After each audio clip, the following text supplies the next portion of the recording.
On February 17, 2023, I noticed unauthorized charges on my Wells Fargo account made out to an online sports betting website.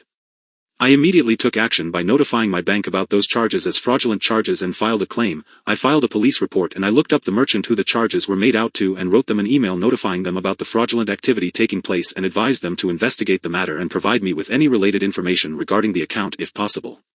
I filed a police report and provided the police with all the charges and information I had and got a police report number that I relayed to my bank claim specialist to include in my claim.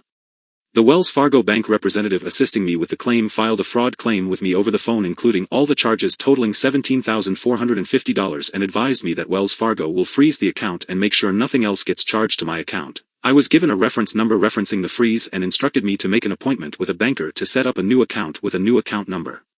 I was advised that the bank will investigate the matter within 10 business days and if more time is needed they will issue a temporary credit for the disputed amount. On February 22, I logged into my account and noticed 21 new transactions totaling $6,800 charged to my account from the same merchant dated February 21 and February 22 after I was given a reference number for the freeze on my account.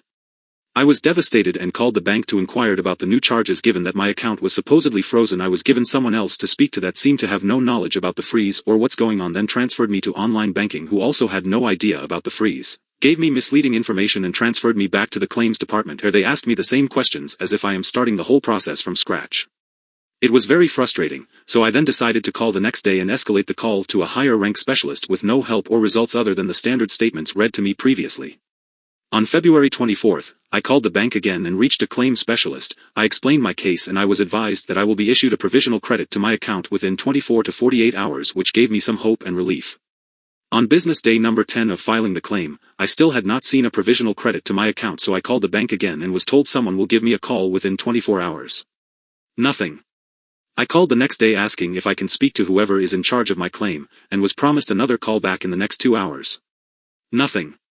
Called the next day and was told, sorry, the claim was denied, without a clear explanation why. I asked to escalate the claim where I was asked to provide the same supporting documents of the police report and the explanation of the fraudulent charges I already provided before. At that point it became obvious I just keep getting the runaround and thrown to someone else that asks me for the same things that I provided to the previous specialist, causing a dysfunction on the progress of investigating the matter, resulting in bogus conclusions to not honor their Wells Fargo zero-liability protection policy against fraud-related matters. I just filed a complaint with the Consumer Financial Protection Bureau, and am still looking into other actions I can take. Update: Hello guys, yesterday I had an appointment with banker at the Wells Fargo branch.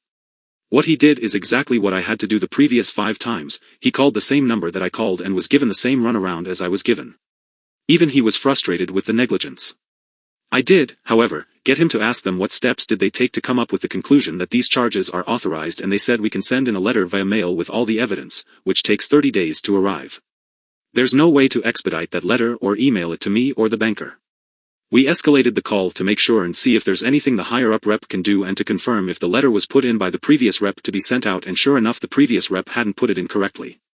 I will be waiting for the mail to show up and take it from there.